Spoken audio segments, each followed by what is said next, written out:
Nosso estudo de hoje é a lição 2 do livro Mediunidade e Sintonia, tem por título Fenômeno e Doutrina.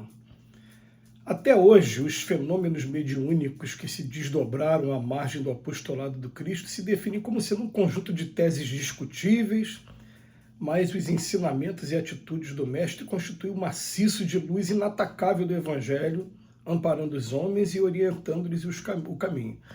Existe quem recorra à ideia da fraude piedosa para justificar a transformação da água em vinho nas bodas de Caná.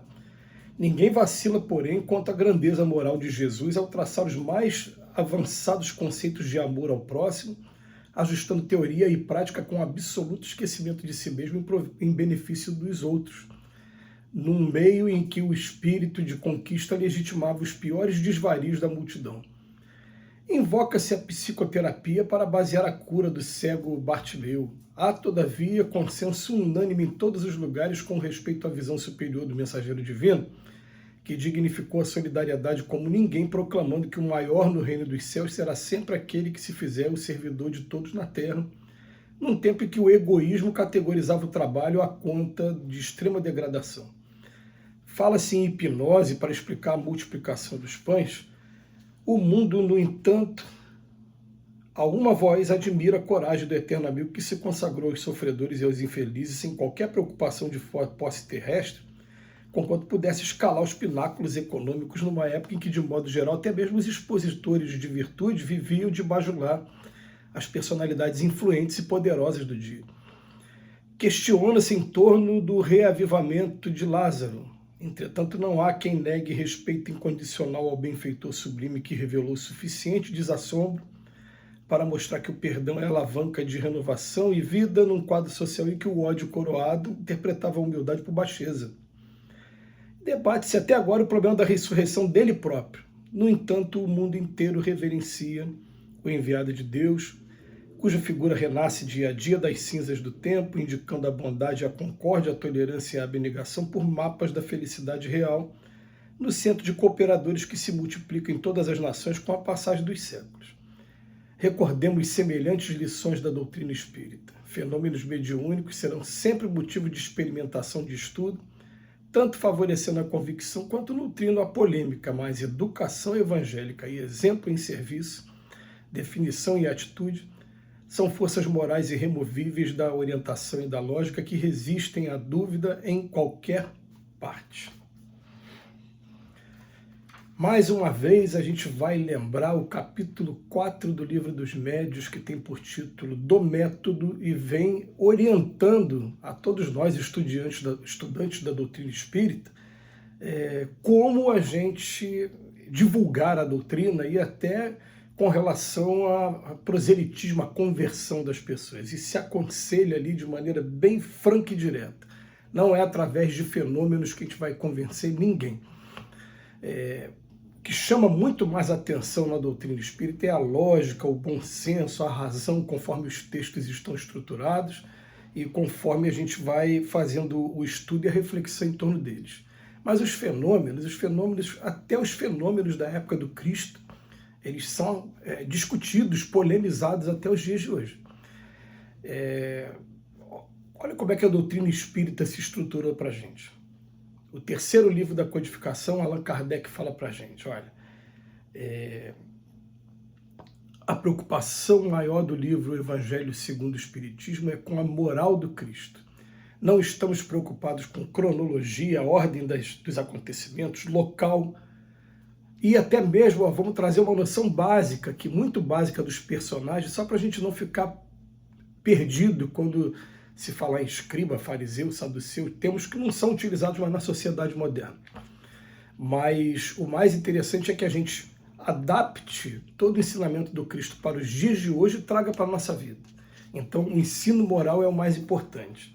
Aí quando chega no quinto livro da codificação, que é o livro da Gênese, aí ele vem tratar do lado científico e ele vem falar assim, olha, pode ter acontecido isso, como pode ter acontecido isso, mas dizer que é mentira já é uma coisa mais complicada, porque nós testemunhamos a coisa acontecendo dessa maneira. Então vamos lá. Allan Kardec falava assim, eu não estou duvidando, por exemplo, da multiplicação dos pães, não.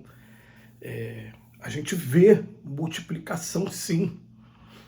E eu vou pegar até um exemplo aqui que é mais recente, não é contemporâneo de Allan Kardec, é contemporâneo nosso, porque até pouco tempo vivia na Índia um senhor chamado Sai Baba, que ele fazia materializações. E é interessante que o texto bíblico fala assim, que o povo ficou tão extasiado, por isso que levanta-se até a tese da hipnose, como disse aqui o Emmanuel, ficou tão extasiado, tão saciado, que de repente só 5 pães e 2 peixes acabaram alimentando toda aquela multidão, né? Tem uma simbologia ali por trás disso, mas é possível ter também a multiplicação? É. A gente tem casos, Allan Kardec presenciou casos, e a gente tem casos sim, se a gente buscar aí, né, através do mundo de situações que acontecem isso mesmo. Então, Allan Kardec, quando vai explorar o lado científico, ele deixa aberto para a gente, fala para a gente, por exemplo, olha, a estrela que guiou os 3 reis magos, ela pode ter sido um fenômeno astronômico, não está dispensado isso, os homens eram interessados em estudar astronomia, astrologia também, astronomia, ou pode ser sim, o espírito ele pode virar um foco de luz e ter inteligência ali, seguindo, vocês seguindo. Nós vivenciamos isso, nós presenciamos, e se vocês se predispuserem também a fazer um trabalho de pesquisa, pode ser que vocês também presenciem um fenômeno como esse.